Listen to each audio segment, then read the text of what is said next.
Hello my dear friends, नमस्कार। कैसे हो सभी? उम्मीद करते हैं बहुत ही अच्छे होंगे, स्वस्थ होंगे और आपकी तैयारी भी शानदार तरीके से चल रही होगी।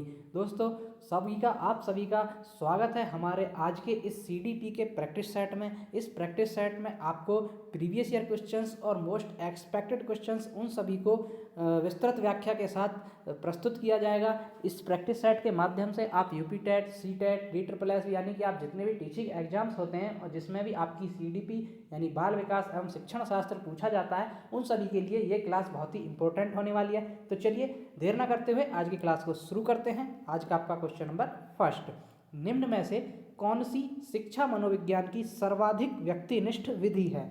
ऑप्शन ए अंतर्दर्शन, बी बहिर्दर्शन, सी अवलोकन या डी प्रायोगिकरण। तो देखिए, आपसे पूछा है शिक्षा मनोविज्ञान की सबसे व्यक्तिनिष्ठ विधि, है ना, सर्वाधिक व्यक्तिनिष्ठ पूछी है, तो वो होती है आपकी ऑप्शन नंबर ए अंतर्दर्शन विधि। भाई व्यक्तिनिष्ठ पूछी है, व्यक्तिनिष्ठ मतलब व्यक्ति अपने आप में ही रहता है, अपनी ही आंतरिक चीज़ों को देखते हुए उसका शिक्षा मनोविज्ञान सर्वाधिक व्यक्तिनिष्ठ है, मतलब एक अपनी व्यक्ति किसी दूसरे से नहीं, है ना। तो अंतर्दर्शन मतलब अपने ही गुणों को, मूल्यों को जांचता परखता है मनुष्य, तो वो अंतर्दर्शन विधि में आती है। ऑप्शन आपका यहाँ पर बिल्कुल ये सही होगा। सर्वाधिक व्यक्तिनिष्ठ विधि आपकी अंतर्दर्शन विधि है। और ये किसने दी है? ये दी है भाई आपकी विलियम वुंट और इनके एक शिष्य थे टिचनर। कौन थे भाई? टिचनर, है ना। विलियम वुंट और टिचनर, इन्होंने ये अंतर्दर्शन विधि दी थी।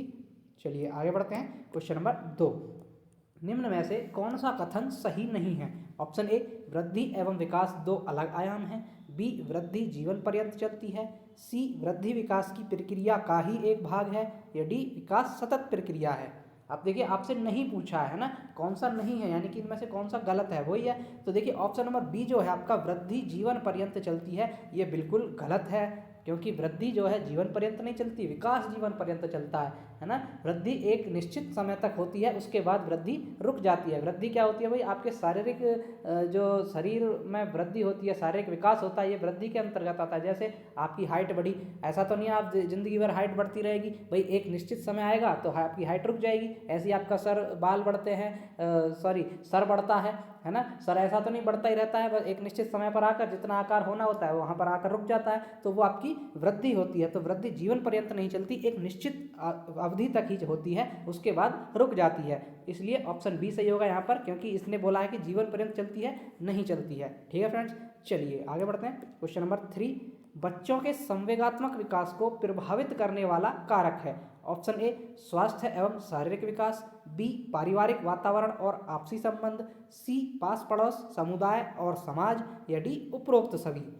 देखिए, बच्चे का जो संवेगात्मक विकास होता है, जो इमोशनल डेवलपमेंट होता है, वो उसको प्रभावित ये सारे के सारे जो कारक हैं सभी करते हैं। देखिए, स्वास्थ्य एवं शारीरिक विकास भी उसका इमोशंस को प्रभावित करेगा, ठीक है। और पारिवारिक संबंध, आपसी संबंध, ये भी बिल्कुल करेंगे। पास पड़ोस समुदाय समाज, यानी कि जितने भी यहाँ ऑप्शन में दिए गए हैं सभी के द्वारा जो आपका संवेगात्मक विकास होता है बच्चे का, संवेगों में स्थिरता या स्थिरता जो भी आपकी परिवर्तित होती है, उनका विकास होता है, वो सीधा इफेक्ट डालेगा। तो इसलिए ऑप्शन नंबर डी सही होगा, उपरोक्त सभी, यानी कि सभी के सभी जो बच्चे का इमोशनल डेवलपमेंट है उसको प्रभावित करते हैं। ऑप्शन डी सही है यहाँ पर। चलिए नेक्स्ट, क्वेश्चन नंबर 4, निम्न में से कौन सी संस्था सामाजिक परंपराओं के हस्तांतरण में सबसे अधिक योगदान करती है? ऑप्शन ए परिवार, बी विद्यालय, सी पड़ोस, या डी इनमें से कोई नहीं। तो देखिए, कौन सी सामाजिक परंपरा, यानी कि जो आपकी सामाजिक परंपराएं चलती आ रही हैं उनको हस्तांतरण करने में सबसे अधिक योगदान किसका होता है भाई? वो होता है आपका परिवार का, क्योंकि परिवार से ही आपकी पीढ़ी दर पीढ़ी जो सांस्कृतिक मूल्य, आपके सामाजिक मूल्य, सामाजिक परंपराएं चलती आ रही हैं, वो एक दूसरी पीढ़ी में हस्तांतरित होती चली जाती हैं। तो ऑप्शन आपका बिल्कुल ए सही होगा, परिवार। चलिए आगे बढ़ते हैं। क्वेश्चन नंबर 5, जीन प्याजे के अनुसार अनुकूलन डैश डैश के द्वारा होता है। ऑप्शन ए आत्मसात्करण, बी व्यवस्थापन, सी अनुभव, या डी आत्मसात्करण तथा व्यवस्थापन। तो देखिए, जीन प्याजे के द्वारा जो अनुकूलन होता है वो होता है आपका आत्मसात्करण और व्यवस्थापन, इन दोनों के द्वारा होता है। जो अनुकूलन करते हैं, जो भी जीव अनुकूलन करता है वो आत्मसात्करण और व्यवस्थापन दोनों के द्वारा होता है, जीन प्याजे के द्वारा। ठीक है फ्रेंड्स, ये वही जीन प्याजे हैं जिन्होंने आपका संज्ञानात्मक विकास का सिद्धांत दिया है। किसका दिया है भाई? संज्ञानात्मक विकास का सिद्धांत दिया है। कितने चरण बताए हैं? 4 अवस्था बताई हैं। कौन कौन सी हैं भाई? एक संवेदीगामक 0 से 2 चलती है, प्राक संक्रियात्मक 2 से 7 चलती है, मूर्त संक्रियात्मक आपकी 7 से 11 चलती है, और जो आपकी अमूर्त होती है वो 11+ चलती है ना। ये आपकी 4 अवस्थाएं थी। जीन पियाजे के अनुसार जो अनुकूलन होगा वो आत्मसात्करण और व्यवस्थापन दोनों के द्वारा होता है। यहाँ पर ऑप्शन नंबर डी बिल्कुल सही है। चलिए नेक्स्ट क्वेश्चन नंबर 6, लेव वाइगोत्स्की के संज्ञानात्मक विकास का सिद्धांत डैश डैश पर आधारित है।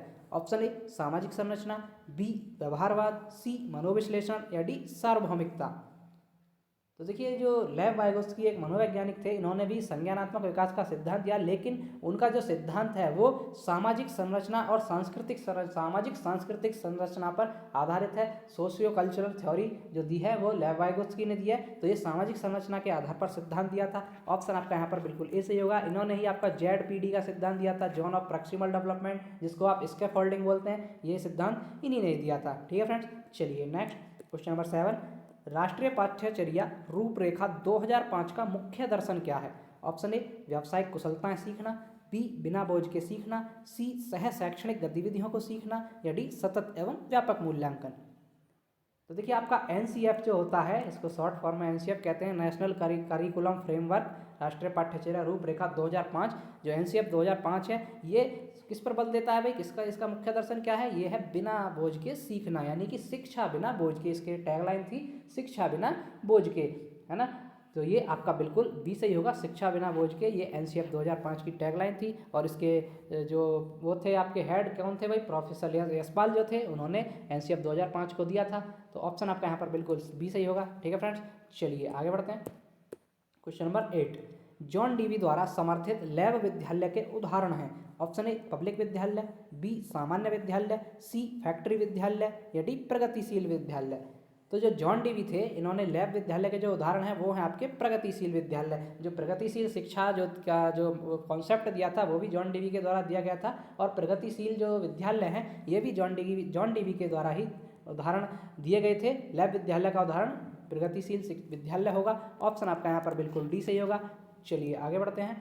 क्वेश्चन नंबर 9, व्यक्तित्व विकास की प्रक्रिया के लिए आवश्यक है। ऑप्शन ए पहचान, बी समानता, सी सामाजिक बंधन या डी पृथकीकरण। तो व्यक्तित्व का विकास करना है भाई किसी को, तो उसके लिए क्या आवश्यक होगा, उसके लिए आवश्यक होगा सामाजिक बंधन। सामाजिक बंधन क्या मतलब भाई, आपके आसपास मित्र, आस पड़ोसी, जो सगे संबंधी और जो आपके परिवार के लोग हैं, उनसे आप कैसे बर्ताव करते हैं, कैसा संबंध रखते हैं, कैसा व्यवहार रखते हैं, ये सभी आपके व्यक्तित्व में आता है ना। तो ये व्यक्तित्व का विकास होता है इनसे। ऑप्शन आपका यहाँ पर बिल्कुल सी सही होगा। चलिए नेक्स्ट क्वेश्चन नंबर 10, निम्न में से कौन सा कथन सत्य है। ऑप्शन ए लड़के अधिक बुद्धिमान होते हैं, बी लड़कियां अधिक बुद्धिमान होती हैं, सी बुद्धि का लिंग के साथ संबंध नहीं है या डी सामान्यतः लड़के लड़कियों से अधिक बुद्धिमान होते हैं।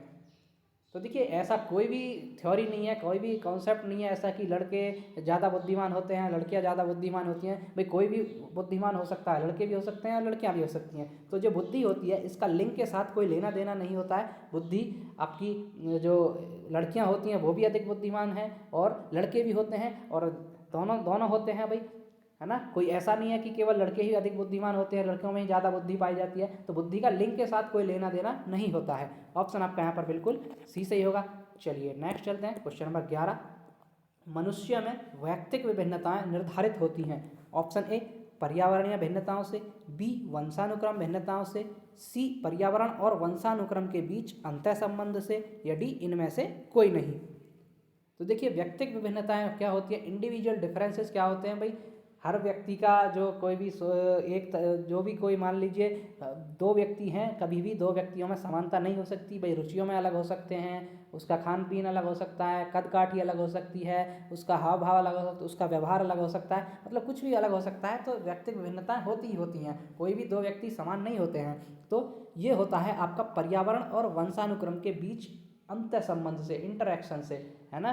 तो आपका जो पर्यावरण होता है और जो आपका वंशानुक्रम के द्वारा आपको जीन्स के द्वारा जो प्राप्त हुए गुण, वो और पर्यावरण, उसके बीच जो अंतः संबंध होता है उससे आपका व्यक्तिगत विभिन्नता निर्धारित होती है। ऑप्शन आपका यहाँ पर बिल्कुल सी सही होगा।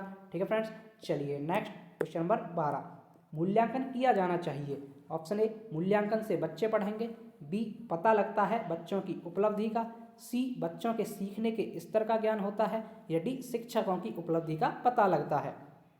तो आपसे ये पूछा है कि मूल्यांकन क्यों किया जाना चाहिए भाई। आखिर क्या रीजन मेन उद्देश्य है मूल्यांकन करने का, तो वो है आपका बच्चों के सीखने का ज्ञान का स्तर जो है वो पता लगता है कि बच्चे कहाँ तक सीख पा रहे हैं, बच्चों का सीखने का स्तर कितना है, ये उससे पता लगता है मूल्यांकन से। ऑप्शन आपका यहाँ पर बिल्कुल सी सही हो जाएगा। चलिए नेक्स्ट बढ़ते हैं। क्वेश्चन नंबर 13, बच्चों में प्रतिभाशालिता डैश डैश के कारण हो सकती है। जो बच्चों में प्रतिभाशालिता होती है, जो बच्चे प्रतिभाशाली होते हैं उनमें वो किसके कारण होते हैं? ऑप्शन ए आनुवांशिकता और वातावरण के बीच अंतःक्रिया से, बी एक समृद्ध वातावरण से, सी सफल माता पिता, या डी एक अनुशासित दिनचर्या। तो देखिए ये होता है आपका आनुवांशिकता और वातावरण, इन दोनों के बीच अंतःक्रिया से जो प्रतिभाशालिता होती है वो हो सकती है। देखिए भाई किसी के परिवार में अच्छे बुद्धिमान लोग हैं तो वो वंशानुक्रम में उसकी भी बुद्धि थोड़ी बहुत बुद्धि लब्धि जो है उसकी अधिक हो सकती है वंशानुक्रम के द्वारा भी। और वातावरण भी भाई उसका माहौल परिवार का अच्छा है तो वातावरण से भी और अच्छा सीखेगा तो उसकी बुद्धि लब्धि और अच्छी होगी, बुद्धि का विकास होगा तो उसमें प्रतिभाशालिता पाई जाएगी। इसीलिए आनुवांशिकता और वातावरण के बीच अंतःक्रिया से प्रतिभाशालिता हो सकती है। ऑप्शन आपका यहाँ पर बिल्कुल ए राइट होगा। चलिए नेक्स्ट क्वेश्चन नंबर 14, मानसिक रूप से स्वस्थ अध्यापक की विशेषता क्या है?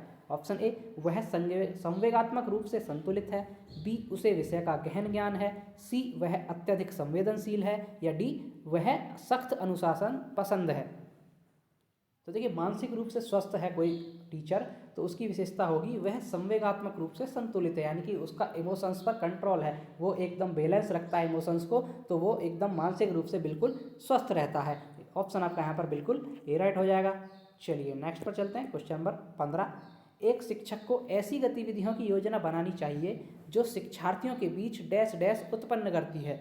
ऑप्शन ए चिंता, बी बोरियत, सी जिज्ञासा, या डी हतोत्साहन। तो देखिए भाई एक शिक्षक को जो गतिविधि बनानी चाहिए वो कैसी बनानी चाहिए कि जो शिक्षार्थियों के बीच भाई जिज्ञासा उत्पन्न करे कि हाँ ये कैसे हुआ, मतलब सीखने की जिज्ञासा उत्पन्न करे, तभी तो बच्चा अच्छे से सीखेगा, उसकी जो लर्निंग है वो इफेक्टिव होगी, अधिगम जो है उसका प्रभावी होगा। इसीलिए ऑप्शन आपका बिल्कुल सी से होगा, जिज्ञासा से उत्पन्न।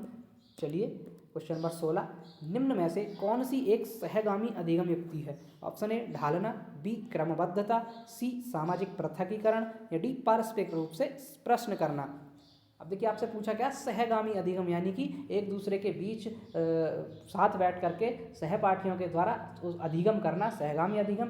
तो वो कैसे होगा भाई? वो होगा पारस्परिक रूप से प्रश्न करके। भाई आप 5-7 लोग बैठे हैं तो एक उससे प्रश्न कर रहा है, कोई उससे प्रश्न कर रहा है, आपस में डिस्कशन कर रहे हैं, तो वो आपका सहगामी अधिगम हो जाएगा। ऑप्शन आपका यहाँ पर बिल्कुल डी सही है। चलिए नेक्स्ट क्वेश्चन नंबर 17, पुरस्कार और दंड के माध्यम से सीखना है। ऑप्शन ए परीक्षणात्मक अधिगम, बी सामाजिक अधिगम, सी क्रिया प्रसूत अनुबंधन, या डी शास्त्रीय अनुबंधन। तो देखिए पुरस्कार और दंड का जो प्रयोग किया है वो किसने किया है भाई? क्रिया प्रसूत अनुबंधन में किया है। किसने किया है? स्किनर महोदय ने। किसने किया है भाई? स्किनर ने। और किस पर प्रयोग किया था इसने? चूहों पर प्रयोग किया था। और पुनर्बलन का सिद्धांत, पुनर्बलन पर जोर दिया इन्होंने, है ना। क्रिया प्रसूत का सिद्धांत दिया है। पुरस्कार एवं दंड के माध्यम से सीखना बताया है कि पुरस्कार एवं दंड के माध्यम से कैसे सीखते हैं, क्रिया प्रसूत का सिद्धांत दे करके बताया, समझाया इन्होंने। ऑप्शन आपका यहाँ पर बिल्कुल सी सही है। चलिए आगे बढ़ते हैं। क्वेश्चन नंबर 18, निम्न में से कौन सा समस्या समाधान में बाधक नहीं है? ऑप्शन ए सूझ, बी भगनासा, सी चिंता, या डी नकारात्मक मानसिक वृत्ति। तो देखिए समस्या समाधान में बाधक नहीं होना चाहिए, तो वो क्या नहीं है? ऑप्शन नंबर ए सूझ। भाई कोई सूझ जो है वो समस्या समाधान में बाधक थोड़ी है, वो तो समस्या समाधान में सहायता करती है, उल्टा भाई सूझ कर रहे हैं। लेकिन भगनासा, कुंठा, चिंता, ये सभी जो आपके मानसिक दोष विकार होते हैं ये आपके समस्या समाधान में बाधक होते हैं, उनके द्वारा आप समस्या का समाधान नहीं कर पाते हैं। तो ऑप्शन आपका यहाँ पर बिल्कुल ए सही होगा, सूझ जो है ये बाधक नहीं है। चलिए नेक्स्ट क्वेश्चन नंबर 19, बच्चों द्वारा की गई त्रुटियां क्या दर्शाती हैं? ऑप्शन ए निम्न बुद्धि, बी कम क्षमता, सी उनकी ज्ञान प्रजनन की अक्षमता, या डी बच्चों की चिंतन प्रक्रिया जो वयस्कों से गुणात्मक रूप से अलग है। तो देखिए बच्चों के द्वारा जो त्रुटियां होती हैं वो ये दर्शाती हैं कि बच्चों की जो चिंतन प्रक्रिया है वो वयस्कों से गुणात्मक रूप में अलग हो सकती है। भाई मात्रात्मक में नहीं हो सकती, गुणात्मक रूप में अलग हो सकती है। ऑप्शन आपका यहाँ पर बिल्कुल डी सही है। चलिए नेक्स्ट क्वेश्चन नंबर 20, एक छात्र पढ़ रहा है, उसका नाम लेकर किसी ने बुलाया, निम्न में से किस संवेदना द्वारा छात्र अपनी अनुक्रिया प्रकट करेगा? अब देखिए भाई, ऑप्शन ए दृष्टि संवेदना, बी स्पर्श संवेदना, सी ध्वनि संवेदना, या डी प्रत्यक्षण संवेदना। तो देखिए कोई छात्र पढ़ रहा है, आप उसका नाम लेकर के उसको आवाज़ दी आपने, तो वो किस संवेदना के द्वारा अनुक्रिया प्रकट करेगा भाई? वो सबसे पहले ध्वनि संवेदना के द्वारा अनुक्रिया प्रकट करेगा। जैसे ही आपने आवाज़ दी वैसे ही वो वहाँ से उत्तर देगा हाँ, हाँ में देगा, है ना। तो सबसे पहले वो ध्वनि संवेदना करेगा, उसके बाद जो भी देखना, दृष्टि संवेदना, बाकी बातचीत संवेदना जो भी हो जाएगी वो उसके बाद होगी, पहले उसकी ध्वनि संवेदना होगी, क्योंकि वो जैसे आपने उसका नाम पुकारा तो वो हाँ में जवाब देगा जैसे उधर से, तो ध्वनि संवेदना के द्वारा होगी। ऑप्शन आपका यहाँ पर बिल्कुल सी सही हो जाएगा। ठीक है फ्रेंड्स, ये थी हमारी आज की क्लास। आपको क्लास कैसी लगी कमेंट करके ज़रूर बताएं। जो भी साथी चैनल पर पहली बार हैं कृपया चैनल को सब्सक्राइब कर लें, ताकि ऐसी इंफॉर्मेटिव क्लासेस और वीडियोज आपको डेली मिलती रहें। तो चलिए मिलते हैं नेक्स्ट वीडियो में, तब तक के लिए धन्यवाद।